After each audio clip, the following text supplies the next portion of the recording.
এক মহিলা তার অসুস্থ ছেলেকে নিয়ে হাসপাতালে যায়, কারণ তার কাছে পয়সা ছিল না। তো এই কারণে সে ডাক্তার সাহেবের কাছে অনুরোধ করতে শুরু করে। বলে যে ডাক্তার সাহেব, আমার ছেলের চিকিৎসা করো, আমি পরে কাজ করে তোমার পয়সা পরিশোধ করে দিব। কিন্তু এখানে যে ডাক্তার সাহেব ছিল, সে তাকে স্পষ্টভাবেই মানা করে দেয়। বলে যে দেখো, এই হাসপাতাল এভাবে চলে না, আর পয়সা তো তোমাকে চিকিৎসার জন্য দিতে হবে। এখানে আমার সামনে গিড়গিড়ানোর কোনো ফায়দা নেই। কোথাও থেকে পয়সার ব্যবস্থা করো, আর তারপরই আমি তোমার ছেলের চিকিৎসা করতে পারব। এই কথা শুনে সেই মহিলার চোখে তো চোখের জল এসে গিয়েছিল। কিন্তু সেখান থেকেই এক ডাক্তার সাহেব আর বের হচ্ছিল, আর যেই সে এই মহিলাকে তার ছেলের সাথে ডাক্তার সাহেবের কাছে গিড়গিড়াতে দেখে, তো তারপর তাকে দেখার পর তাদের অনেক কিছু মনে পড়ে। আর সে একদম এসে বলতে শুরু করে যে কোনো কথা না, তোমার ছেলের চিকিৎসা হয়ে যাবে, আর একে তাড়াতাড়ি অ্যাডমিট করো, যত খরচ হবে সেটা আমি খরচ করব। এমন বলে সে যে ডাক্তার সাহেব ছিল, সে তার চিকিৎসা করায়। কিন্তু যখন চিকিৎসা হওয়ার পর এই মহিলা কিছু পয়সা ডাক্তার সাহেবকে দিতে শুরু করে, তো এখানে ডাক্তার সাহেব বলে, দেখো, পয়সা দেওয়ার দরকার নেই, এমন করো, তুমি আমার সাথে বিয়ে করো। এখন এই কথা শুনে সে মহিলা পুরোপুরি অবাক হয়ে যায়, আর চিন্তা ভাবনায় পড়ে যায়। কে ছিল সেই মহিলা, আর কোন কারণে সে ডাক্তার সাহেব, যিনি ফ্রিতে তার ছেলের চিকিৎসা করিয়েছিল, সে বিয়ের শর্ত তার সামনে রাখছিল? পুরো সত্যতা জানার জন্য ভিডিওটাকে শেষ পর্যন্ত অবশ্যই দেখো। ঢাকা থেকে সিলেটের দিকে একটা ট্রেন যায়, যেই ট্রেনের ভিতরে এক মহিলা বসেছিল, যার কোলে একটা ছোট মাসুম ছেলে ছিল, আর সে বেশ অনেকটা উদাস হয়। ধীরে ধীরে যাত্রা করে। প্রায় ৩ থেকে ৪ ঘন্টার যাত্রা ছিল, আর তারপর সে সিলেটের রেলওয়ে স্টেশনে পৌঁছে যায়। সেখানে যাওয়ার পর সে এদিক ওদিক ভিড় দেখে, আর ভিড় দেখার পর পুরোপুরি ঘাবড়ে যায়। কারণ এখন পর্যন্ত ট্রেনে সে অনেকটা ঘাবড়ে ছিল, আর এখন এখানে রাতের সময়ও হয়ে গিয়েছিল। রাতে লোকেরা তার দিকে অদ্ভুত নজরে দেখছে, কারণ সে দেখতে অনেকটা সুন্দর। এখন সেখানে সিলেটের রেলওয়ে স্টেশনে একটা ছেলে ছিল, যে ছেলের নাম ছিল অর্জুন। অর্জুন যেই এই মহিলাকে আর এর ছেলেকে দেখে, তো দেখার পর বুঝে যায় যে হয়তো এটি প্রথমবার একা যাত্রা করেছে, আর এই কারণে এটি অনেকটা ভয় পাচ্ছে। তারপর যে অর্জুন ছিল, সে কিছুক্ষণের জন্য সেই মহিলাকে পর্যবেক্ষণ করে, আর তারপর যখন তাকে পুরোপুরি অনুভব হয়ে যায় যে সত্যি এটি অনেকটা ঘাবড়ে গিয়েছে, তো তারপর সে সেখান থেকে সোজা সেই মহিলার কাছে পৌঁছে যায়। সেখানে যাওয়ার পর যেই অর্জুন তার সামনে যায়, তো সে আরও অনেকটা ভয় পেয়ে যায়। আর তখন যে অর্জুন ছিল, সে বলে যে দেখো, ভয় পেও না, কোনো কথা না, আমি বুঝতে পারছি যে হয়তো তুমি প্রথমবার যাত্রা করেছ, আর এই কারণে তুমি অনেকটা ভয় পাচ্ছ। চিন্তা করো না, আমি তোমার সাহায্যের জন্য এখানে এসেছি। এখন এই কথা শুনে সে মহিলা প্রথমে তো অবাক হয়ে যায়, আর বলতে শুরু করে যে তুমি আমার সাহায্য কেন করতে চাও? তো এখানে যে অর্জুন ছিল, সে তার দিকে তাকিয়ে হাসে, আর তার ছেলের দিকে ইশারা করে বলে যে যেমন তোমার ছেলে আছে না, এমনই আমারও একটা ছেলে আছে, আর যখন তুমি ঘাবড়ে যাচ্ছ, তো তোমার ছেলেও এই কথায় অনেকটা ভয় পাচ্ছে। তো এই কারণে ছেলের ভয় পাওয়া আমার থেকে দেখা যাচ্ছে না, আর আমি একটা মানুষ, তো মানুষই মানুষের কাজে আসে, এই কারণে আমি তোমার সাহায্য করতে চাই। বলো, এতটা পরেশান কেন, আর কোথায় তোমাকে যেতে হবে? তো তারপর এখানে যে মহিলা ছিল, যার নাম সোনালি ছিল, সে বলে যে আসলে এখানে আমার একটা বোন থাকত, আর তার সেখানে যেতে হবে, এই কারণে আমি এখানে এসেছি। এখানে যে অর্জুন ছিল, সে তার কাছে ঠিকানা জিজ্ঞাসা করে, আর যে সোনালি ছিল, সে তাকে পুরো ঠিকানা বলে দেয়। তারপর যে অর্জুন ছিল, সে বলে যে ঠিক আছে, আমার সাথে সাথে চলো, এখান থেকে অনেক দূর নয়, একটু দূর, আর এমন তোমাকে তোমার বোনও বলে দিয়েছে। তারপর এখানে যে সোনালি ছিল, সে বলে যে হ্যাঁ, তুমি ঠিক বলছো, আর অনেক দূর এখান থেকে নয়। তারপর সোনালিকে ভয় তো অনেক লাগে, কারণ সে প্রথমবার সিলেট এসেছে, আর এখানে সে তবু তার পিছন পিছন চলতে শুরু করে। ধীরে ধীরে একটু যাত্রা হয়, আর যাত্রা হওয়ার পর মঞ্জিল সামনে এসে যায়। এখানে সোনালি যেই সেই জায়গায় পৌঁছায় যে ঠিকানায় সে অর্জন নিয়ে গিয়েছিল, তো তাকে বাইরে থেকে দেখতেই চিনে নেয়। কারণ এখানে সেই বাড়ি তার বোনের ছিল, আর তার বোনের অনেক সোশ্যাল মিডিয়ার ছবিতে এই বাড়ি বাইরে থেকে দেখে রেখেছিল। তো সে তাকে দেখতেই চিনে নেয়, আর তারপর অর্জুনের ধন্যবাদ করতে শুরু করে। অর্জুন হেসে তাকে বাই করে, আর সেখান থেকে বেরিয়ে যায়। এখানে যে সোনালি ছিল, সে তার বোনের দরজা খটখটায়, আর তারপর যেই তার বোন তার সামনে আসে, তো একদম সোনালির চোখ থেকে চোখের জল ঝরে পড়ে, আর সে ফুট ফুট করে কাঁদতে শুরু করে। তার বোন, যার নাম রিয়া ছিল, সে তাকে বাড়ির ভেতরে নিয়ে যায়, আর সেখানে আরাম করে বসায়, আর বলে যে কি হয়েছে বোন, তুমি এতটা পারেশান কেন? তুমি কিছু বলছিলে যে তোমার সাথে কিছু খারাপ হয়েছে, তো কি খারাপ হয়েছে তোমার সাথে? আসলে এখানে যে সোনালি ছিল সে তার বোনের কাছে ফোন করেছিল আর তাকে বলেছিল যে বোন, আমি মুসিবতে আছি, কি আমি তোমার সেখানে আসতে পারি? তো বোন এই কথার জন্য হ্যাঁ তো বলেছিল, কিন্তু যখন সে তার কাছে জিজ্ঞাসা করেছিল যে কি মুসিবত, আমাকে বলো তো, তোমার এখান থেকেই আমি সাহায্য করব। কিন্তু সেই কথা এড়িয়ে সে বলে যে ঠিক আছে, আমি সেখানে এসে বলবো। আর এই কারণে যে সোনালির বোন রিয়া ছিল সে তার কাছে জিজ্ঞাসা করতে শুরু করে। তো এখানে যে সোনালি ছিল সে তার বোনকে পুরো কথা বলতে শুরু করে। বলে যে বোন, যে আমার স্বামী ছিল না, যার সাথে আমি পালিয়ে বিয়ে করেছিলাম, সে জুয়া খেলত। আর এই কথায় আমাকে আগে তো কিছু জানা ছিল না, কিন্তু গত 1 বছর থেকে লাগাতার এই কথাগুলো আমাকে শোনা যাচ্ছিল।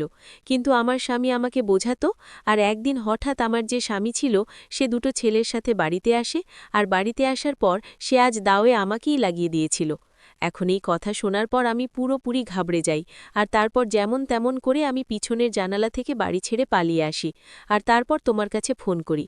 এখন এই কথা শুনে বোনকে রাগ তো অনেক আসে, কিন্তু তারপর সে বলতে শুরু করে যে কোনো কথা না, তুমি এখানে আরাম করে থাকো, আমি আছি না, যতক্ষণ আমি আছি তোমাকে কোনোভাবে পরেশান হবার দরকার নেই।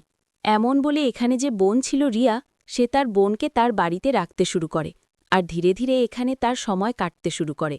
এখানে যে সোনালি ছিল সে বারবার সেই দিনগুলোকে মনে করত যখন সে তার স্বামীর সাথে লাভ ম্যারেজ করেছিল, পালিয়ে, বাড়ির লোকদের ইচ্ছার বিরুদ্ধে।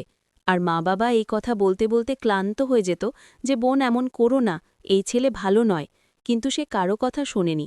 যদিও তার বোনও তাকে বোঝাত, কিন্তু বিয়ের পর বোন তো তার সাথে কথা বলতো। মা বাবা তো এই দুনিয়া থেকে চলে গিয়েছে, কিন্তু যখন তাদের স্মৃতি আসত তো এখানে সোনালি ফুটফুট করে কাঁদতে শুরু করত। আর এমনই এখনও কাঁদতে শুরু করে। সোনালি যে ছিল সে তার বোনের এখানে থেকে সময় কাটায়, কিন্তু ধীরে ধীরে যেই সময় কাটে তো সময়ের সাথে সাথে যে সোনালির জামাই ছিল সে এই কথায় একটু পরেশান থাকতে শুরু করে যে কখন পর্যন্ত এটি আমাদের বাড়িতে থাকবে, কারণ এখানে তার ছেলে দুধ খেত। আর যখন সোনালির ছেলে আর সোনালির খরচ দেখে সে তো তারপর তার স্ত্রীর সাথে এই কথায় লড়াই করতে শুরু করে। একদিনের কথা ছিল যখন সোনালি তার ঘরে আরাম করছিল, তো রাতের সময় তার বোন আর জামাইয়ের মধ্যে লড়াই হয়। আর যখন সোনালি কান লাগিয়ে এই কথা শোনে তো তাকে অনুভব হয়ে যায় যে আমার কারণে হয়তো আমার বোনের বাড়ি উজাড় হয়ে যাবে। আর এটি তো একদমই ঠিক নয়, কারণ তার জামাই বলছিল যে দেখো তোমার বোন কখন পর্যন্ত এখানে থাকবে, আর আমি কখন পর্যন্ত তোমাদের দুজনের পূরণ করতে পারবো। তো এমন করো, তোমার বোনকে বলো যে এখান থেকে চলে যাক, যে কোনো জায়গায় যাক, এতে আমাদের কোনো মতলব নেই। তার স্ত্রী তাকে বোঝাতে শুরু করে, বলে যে দেখো এর এখন কেউ নেই, মা বাবা তো আগেই চলে গিয়েছে, আর যে প্রপার্টি ছিল সেটা সব বেচে মা বাবা আমাকেই তো দিয়েছিল, এখন এতে তারও অংশ ছিল, তো এতে কি খারাপ যদি এটি আমাদের সাথে থেকে নেয়, তো কিছুদিন পর্যন্ত আমরা এর পূরণ করব তো। কিন্তু এখানে যে স্বামী ছিল সে একটাও শোনার জন্য প্রস্তুত হয় না, আর তার স্ত্রীর সাথে এই কথা নিয়ে লড়াই করছিল। সোনালি পুরো রাতভর এই সব কিছুর কথাই চিন্তা করতে থাকে যে ঠিক বলছে জামাইজি, আর আমাকে আমার জীবনযাপনের জন্য কিছু না কিছু তো করতে হবে। ধীরে ধীরে দ্বিতীয় দিনের সকাল হয়, আর সকাল সকাল যে সোনালি ছিল সে ওঠে, আর ওঠার পর তার বোনকে বলতে শুরু করে যে বোন, এভাবে কাজ চলবে না, আর আমাকে না কোনো কাজ দেখতে হবে। তো এখানে যে তার বোন ছিল সে তাকে মানা করতে শুরু করে, বলে যে কোনো কথা না, তুমি আরাম করে থাকো, আমরা আছি না, আমরা তোমার খেয়াল রাখব। কিন্তু সোনালি জেদ করে যাতে তার বোন অনুভব না করে যে সে সব কথা শুনেছে। এই কারণে যখন সে অনেক জেদ করে তো তার বোন রিয়াও বলে দেয় যে ঠিক আছে বোন, যদি তোমাকে কাজ করতে হয় তো নিশ্চয়ই করো, তো এতে কোনো খারাপ কথাও নয়, কারণ তোমার ছেলেও আছে, আর তোমার খরচ যদি তুমি নিজে তুলো তো তোমার শখ মজা ভালোভাবে পূরণ করতে পারো। সোনালি এমন বলে বাড়ি থেকে বাইরে বেরিয়ে যায়, আর তার জন্য এদিক ওদিক কাজ খুঁজতে শুরু করে। এখন সোনালি অনেক পড়াশোনা করেনি, শুধু অষ্টম ক্লাস পাস, আর তারপর তাকে এমনই কাজ মেলে। আসলে এখানে তাকে শুধু ঝাড়ু পোছার কাজ মেলে, আর সোনালি সেই কাজ করতে শুরু করে। ধীরে ধীরে সময় কাটে, আর যেই সোনালিকে কাজ করতে 1 মাস কাটে তো তাকে প্রথম বেতন 2000 টাকা মেলে। যে 2000 টাকায় থেকে 1000 তো সে তার কাছে রেখে নেয়, আর 1000 তার বোনকে দিয়ে দেয়। বলে যে বোন, এটা নাও, আমি তোমার বাড়িতেই থাকি, তো এতটা তো তোমারও হক হয়, কমপক্ষে তুমি আমার খরচ তুলছ, আর আমাকে এদিক ওদিক দেখতে হচ্ছে না। বোন তার কাছে পয়সা নেয় তো না, কিন্তু সোনালি জোর করে দিয়ে দেয়, কারণ তাকে জানা আছে যে বোন তো তার দেখাশোনা করতে চায়, কিন্তু জামাইজিকে সে বোঝা লাগছে, আর এমন সে একদমই করতে পারে না। তারপর এখানে যে সোনালি ছিল সে এভাবে কাজ করতে থাকে, আর ধীরে ধীরে এই কথায় প্রায় 2 থেকে 3 বছর কেটে যায়। 3 বছরে সোনালি অনেক বাড়িতে কাজ ধরেছে, যে কাজ করে করে সোনালি ভালোভাবে তার জীবনযাপন করছে, আর কোনো পরেশানি নেই। এখানে তার ছেলেও এখন বড় হয়ে গিয়েছে, আর প্রায় 6 মাস পর তার অ্যাডমিশন একটা স্কুলে করাতে হবে। তো এই কারণে যে সোনালি ছিল কিছু পয়সাও জমা করতে থাকে, যাতে সে তার ছেলের স্কুলে অ্যাডমিশন করাতে পারে। যদিও অনেক পয়সা নেই, 2 থেকে 3,000 সে জমা করে রেখেছে। কিন্তু তখন একদিন হঠাৎ যে ছেলে ছিল, যার নাম প্রিয়াংশু ছিল, তার স্বাস্থ্য অনেকটা খারাপ হয়ে যায়। আর যখন সোনালি তার ছেলের স্বাস্থ্য খারাপ দেখে, তো তারপর তাড়াতাড়ি তাকে হাসপাতাল নিয়ে চলে যায়। হাসপাতাল যাওয়ার পর যখন সোনালি তার ছেলেকে ডাক্তার সাহেবকে দেখায়, তো ডাক্তার সাহেব চেক আপ করার পর বলে যে এটাকে টাইফয়েড, আর এর তো চিকিৎসা করতে হবে, না হলে অবস্থা আরও অনেকটা গুরুতর হয়ে যেতে পারে। এখন সোনালি বলে যে ডাক্তার সাহেব, চিকিৎসায় কত পয়সা খরচ হবে? তো এখানে যে ডাক্তার সাহেব ছিল সে বলে যে কমপক্ষে 10 থেকে 15,000 তো হবেই। এখন পয়সার ব্যবস্থা করো, আর তারপর ছেলেকে অ্যাডমিট করিয়ে দাও। এখানে সোনালির কাছে মোট 3,000 ছিল, আর এই কারণে সে ডাক্তার সাহেবকে বলতে শুরু করে যে ডাক্তার সাহেব, আমার কাছে তো কম পয়সা আছে, তুমি এত পয়সায় চিকিৎসা করো না। কিন্তু এখানে ডাক্তার সাহেব বলে যে দেখো, এত পয়সায় তোমার ছেলের চিকিৎসা হতে পারে না, এটাকে অ্যাডমিট করতে হবে, কারণ টাইফয়েড অনেক হাই লেভেলের, আর এর জন্য অনেক লম্বা ওষুধ চলবে। তো এখানে যে সোনালি ছিল সে বলে যে ঠিক আছে ডাক্তার সাহেব, তো আমি ব্যবস্থা করব, তারপর তোমাকে বলবো। এমন বলে এখানে যে সোনালি ছিল সে তার বোনের কাছে যায়, আর বোনকে এই সব সমস্যা বলায়। কিন্তু যখন বোন এই কথা শোনে, তো তারপর বলতে শুরু করে যে ঠিক আছে, আমি তোর জামাইয়ের সাথে কথা বলবো আর তারপর তোমাকে বলবো। এমন বলে যে বোন ছিল সে সোজা তার জামাইয়ের উপর ফোন করে, আর ফোন করেই তার কাছে বলতে শুরু করে যে তুমি আমাকে 10,000 টাকা দাও, আসলে আমার ছোট বোনের যে ছেলে আছে সে অসুস্থ হয়ে গিয়েছে, আর তার চিকিৎসার জন্য দরকার হবে। কিন্তু এখানে যেই স্বামী এই কথা শোনে যে এখন এটাকে 10,000ও দরকার চিকিৎসা করানোর জন্য, তো সে একদম আগুন হয়ে যায়, আর তার স্ত্রীর ওপরই চিৎকার করতে শুরু করে। ফোন এসে জোরে জোরে চিৎকার করছিল, আর এই কথা সোনালীকে স্পষ্টভাবে শোনা যাচ্ছিল। সোনালী এই কথা শুনে নেয়, আর এখানে যে তার বোন ছিল সে তাকে বাহানা লাগায়, বলে যে আওয়াজ আসছে না। কিন্তু তখন সোনালী বুঝে গিয়েছিল, আর বলতে শুরু করে যে বোন, চিন্তা করো না, আমি অন্য কোথাও থেকে জোগাড় করে নেব, তুমি আমাকে তোমার সাথে রেখে রেখেছ, এটাই আমার জন্য যথেষ্ট। এখন এই কথা শুনে বোনও বুঝে গিয়েছিল যে সোনালীকে সব কথা বুঝে গিয়েছে, আর তারপর সে তার চোখের জল নিয়ে আসে, আর তার ছোট বোনকে জড়িয়ে ধরে, বলে যে সোনালী, মাফ করে দাও আমাকে, আসলে আমার স্বামী অনেক দিন থেকে এই কথাই পরেশান, যদিও এখন তো তুমি আমাকে পয়সা দাও, তো তারা থাকার জন্যই সতর্ক করে রেখেছে, কিন্তু পয়সা দেওয়া থেকে সে স্পষ্টভাবে মানা করছে। এখানে যে সোনালী ছিল সে বলে যে কোনো কথা না বোন, এতটাই যথেষ্ট যা তুমি আমার জন্য করেছ, বাকি আমি নিজে ব্যবস্থা করব। এমন বলে এখানে যে সোনালী ছিল তার ছেলেকে নিয়ে আবার হসপিটালের দিকে চলতে শুরু করে, আর চিন্তা করে যে ডাক্তার সাহেবের কাছে অনুরোধ করব, আর সেখানেই আমার ছেলের চিকিৎসা করে দেবে। পরে পয়সা কমিয়ে আমি তাদের পয়সা পরিশোধ করে দেব, পরিশ্রম করে পয়সা কমিয়ে দেব, কিন্তু এখন আমার কাছে পয়সা নেই। কিন্তু ডাক্তার সাহেব তাকে বারবার মানা করে। সোনালী তার পায়ে গিরগিরাতে শুরু করে, আর বলে যে ডাক্তার সাহেব, কোনোভাবে করে আমার ছেলের চিকিৎসা করো, কারণ আমার কাছে আর কোনো রাস্তা নেই। এখন যখন এখানে ডাক্তার সাহেবের সামনে সে অনেক গিরগিরায়, তো ডাক্তার সাহেব সিকিউরিটিকে আওয়াজ দিতে শুরু করে, আর হসপিটালের অ্যাটেনশন একদম তার কাছে হয়ে যায়।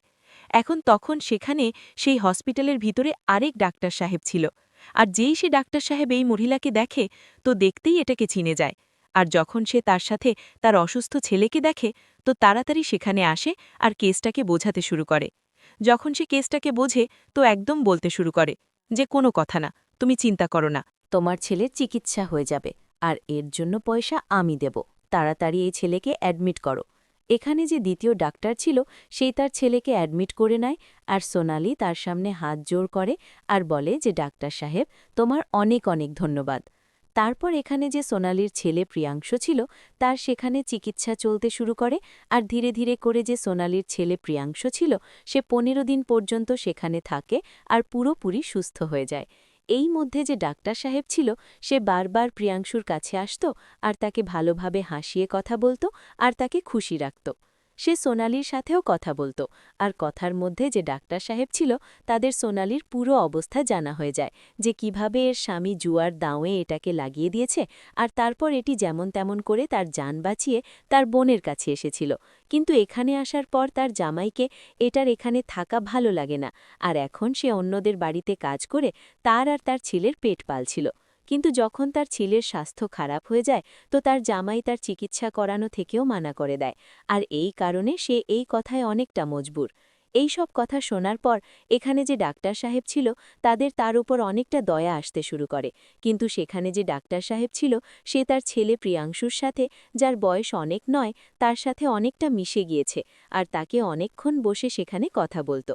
যেই প্রিয়াংশুর স্বাস্থ্য ঠিক হয়ে যায় আর তার হাসপাতাল থেকে ছুটি হবার সময় আসে, তো এখানে যে সোনালি ছিল তার কাছে থেকে সেই ৩,০০০ টাকা বের করে আর ডাক্তার সাহেবের হাতে রেখে বলতে শুরু করে যে, ডাক্তার সাহেব, এটা নাও ৩,০০০, এতটাই আছে আমার কাছে, আর তোমার যতটা পয়সা খরচ হয়েছে আমাকে বলো, আমি কাজ করে তোমার পয়সা পরিশোধ করব। কিন্তু তারপর এখানে যে ডাক্তার সাহেব ছিল সে তার কাছে মানা করতে শুরু করে, বলে যে না, এই পয়সা আমাকে দরকার নেই, তুমি এগুলো তোমার কাছে রাখো, আর কোনো কথা না, পয়সা পরিশোধের দরকার নেই, যদি তুমি এই কথার এহসান মানোই তো এমন করো, আমার সাথে বিয়ে করো।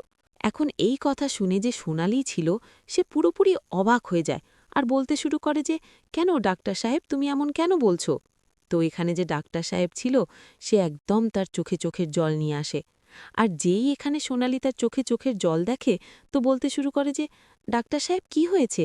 কি আমি কোনো খারাপ কথা বলেছি? তো এখানে যে ডাক্তার সাহেব ছিল সে তার চোখের চোখের জল মুছে আর বলতে শুরু করে যে, না, তুমি কিছু খারাপ বলনি, আসলে আমার সাথে হয়েছে এমনই। যখন তুমি বললে যে তোমার বিয়ে হয়ে গিয়েছে, তো আমাকে আমার সেই দিন মনে আসতে শুরু করে যখন আমি আমার ফ্যামিলির সাথে খুশি থাকতাম। সেই দিন যখন তুমি আমাকে স্টেশনে মিলেছিলে, তো সেই সময় যখন আমি প্রিয়াংশুকে দেখেছিলাম তো আমাকে আমার ছেলের স্মৃতি আসে গিয়েছিল, কারণ আমি অনেক দিন পর এখানে এসেছিলাম সিলেটে, আর আমার পরিবার এখানে থাকত। এই কারণে তোমার ছেলের দুঃখ দেখে আমি সহ্য করতে পারিনি আর তোমাকে তোমার ঠিকানায় পৌঁছে দিয়েছিলাম। কিন্তু তার কিছুদিন পর আমার ছেলে আর আমার স্ত্রী দুজনেই একটা দুর্ঘটনায় এই দুনিয়া ছেড়ে চলে যায়, আর তারপর থেকে আমি একা আমার জীবনকে একাকিত্বে যাপন করি। সে বলে যে, দেখো সোনালি, এই কথাই খারাপ মনে করো না, আমি তোমার ছেলের সাথে অনেকটা কানেক্ট হয়ে গিয়েছি, আর আমাকে এর থেকে আলাদা হওয়ার মন করছে না, এই কারণে আমি তোমার সাথে বিয়ে করতে চাই। এখানে সোনালি যখন এই কথা শোনে তো শোনার পর কিছুক্ষণ পর্যন্ত চিন্তা করে, আর চিন্তা করার পর এই কথায় হ্যাঁ বলে নেয়। তারপর যে ডাক্তার সাহেব ছিল সে সোনালির সাথে একটা মন্দিরে গিয়ে বিয়ে করে, আর বিয়ে করার পর তাকে তার বাড়ির ভিতরে থাকতে শুরু করে। এখানে যখন সোনালি আর তার ছেলে বাড়ির ভিতরে থাকত তো এখানে ডাক্তার সাহেবকে খুবই ভালো লাগত, আর কোনো প্রবলেম হতো না। দুজনেই খুশির সাথে জীবন যাপন করে। আর যখন এখানে সোনালির বোন রিয়াকে এটা জানা হয় যে তার বোন একটা ডাক্তারের সাথে বিয়ে করেছে, তো তাকেও এই কথায় কোনো আপত্তি হয় না। ধীরে ধীরে এই কথায় এখন ৫ বছর কেটে গিয়েছে, আর এরা খুশির সাথে তার জীবন যাপন করছে। ২০২০ সালে এদের দুজনের বিয়ে হয়েছিল, আর আজ পর্যন্ত এদের মধ্যে কোনো ঝগড়া নেই। আর যে সোনালি দরদরে ধাক্কা খেত সে আজ একটা অনেক বড় আলিশান বাংলোয় থাকে আর গাড়িতে এদিক থেকে ওদিক চলে। তো বন্ধুরা, এটাই ছিল গল্প একটা মেয়ের, যে মেয়ের জীবন একবার তো পুরোপুরি ধ্বংস হয়ে গিয়েছিল, কিন্তু তারপর উপরবালা কিছু এমন করেছে যে আবার তার জীবন সাজিয়ে গিয়েছে। তুমি কি বলতে চাও সেই সোনালির কথায়? তুমি কি বলতে চাও সেই ডাক্তার সাহেবের কথায়? তোমার যে মতামত কমেন্ট সেকশনে লিখতে পারো, লোকদের সাথে শেয়ার করতে পারো। ভিডিও যদি ভালো লেগে থাকে তো ভিডিওকে লাইক আর চ্যানেলকে সাবস্ক্রাইব অবশ্যই করো।